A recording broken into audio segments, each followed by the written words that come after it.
السلام عليكم سؤال صاحب يال waxaa halkan inooga bilaabanaya kooraskani barashada cryptocurrency cashirkeena maanta wuxuu ku saabsan yahay ama ciwaankiina uu yahay waa maxay cryptocurrency waa maxay lacagaha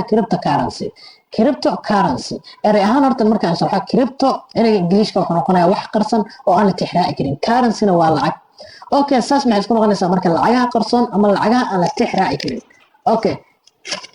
cryptocurrency waa lacago digital ah kuwaasoo ka madax banaan dowladaha iyo bangiyada dhammaan lacagaha aan maanta adeegsano sida EVC dahab iyo wixii la mid ah waa wada digital oo lama arki karo lamana taaban karo balse waxay leeyihiin cid gaar oo maamusho yacni labadan lacagood cryptocurrency lacagahan caadiga ah way ka sameyn yihiin digital inay yihiin digital waxaa la lahaa lacag aan la arki karin lana taaban karin laakiin cryptocurrency-gu ma laha cid gooni ay hoos tagto bangi ama dowlad balse lacagahan caadiga ah iyo dahab EVC iyo doolarka oo dhan isku soo duuduub waxay leeyihiin cid gaara oo ay hoos tagaan yacni cid gaara ayaa maamusho oo awoodooda leh okay ina isla fanaarjeena marka lacagaha cryptocurrency-gu ma laha waatan halkan lagu sii cadeynaa bangi ama dowlad maamusho taa bedelkeeda waxaa ugu jira technology-ga loo yaqaano blockchain kaasoo ay dhex maraan transactionada lacagaha la isku dirayo ahna lafdhabarta lacagaha yacni maadaama lacagahani cryptocurrency-gu aysan lahayn bangi ama dowlad hoos tagto yaa transactionadooda iyo lacagaha la isku dirayo xogtooda yaa kaydiya database-kooda yacni systemka ay ku dhex shaqeeyaan ayaa loo yaqaanaa blockchain-ku marka wuxuu qabtaa shaqo kasta oo lacagahani cryptocurrency u baahan ha ahaato markii laba qof isku dirayaan ha ahaato marka xogta la kaydinayo ha ahaato markii coinanka la abuurayo wax kasta oo cryptocurrency systemkeeda la xiriiro waxaa ku shaqale blockchain inaan isla faanarjeena lacagahani cryptocurrency-gu marka goormay dunida si toos ugu soo biireen waxay dunida si rasmi ugu soo biireen 3 January 2009 waa 15 sano maanta ka hor lacagtii ugu horeysana waxay ahayd bitcoin dad badan ayaa isku qalda bitcoin iyo cryptocurrency balse waxaan rabaa inaan mar dambe isku qaldin bitcoin waa lacagta ugu weyn cryptocurrency-ga yacni lacagta ugu qiimaha badan waa uguna soo horeysay balse cryptocurrency waa guud ahaan lacagahan loo yaqaanaa coinanka oo dhan ayaa la isku yiraahdaa cryptocurrency iyo systemka oo dhan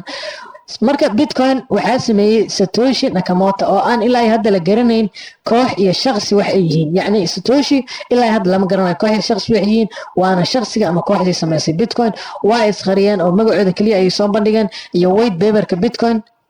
waana isqariyeen lamana garanayo ilaa hadda waxaan u gelaynaa markaan sababaha loo adeegsado lacagahan sababta koowaad ee lacagaha cryptocurrency-ga loo adeegsado waxay tahay la dagaalanka sicir bararka dunida waxaa ka jira sicir barar haddii maanta aad $100 meel dhigato 2 sano kadib waxaa arkaysaa $100 oo u dhigma $80 sicirka lacagahani waa uu ka duwan yahay kan lacagaha caadiga ah sida doolarka iyo lacagaha la midka ah waayo lacagahani inta badan sicirkoodu waa mid hoos u socda waxaa laga hadlaa doolarka iyo lacagaha la midka ah tusaale haddaan usoo qaadano lacagta shilin soomaaliga ayaan tusaale usoo qaadanaya 2018 20 shilin soomaali waxay u dhigantay $1 maanta $1 waxa uu dhigmaa 28 shilin soomaali halkaas waxaa ka dareemaysaa in lacagta shilin soomaaliga qiimaheedu oo hoos u dhac ku yimid taasoo ka dhigan ayaan leenahay in lacagta shilin soomaaliga hoos u dhac ku socdo dhinaca kale lacagaha cryptocurrency-ga sicirkoodu waa mid sii siyaadayo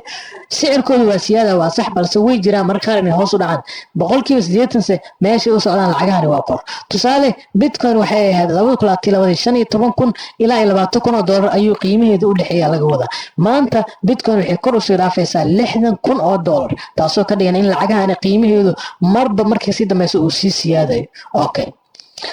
sababta labaad ee lacagahan loo adeegsado waxay tahay ka hortagga dabanka dowladaha iyo bangiyada marka ay laba qof lacag isku dirayaan waxaa u dhaxeeya qolada bixinaysa adeegga ay isticmaalayaan ha ahaato bangi ama dowlad waxayna qoladaasi awood u leeyihiin inay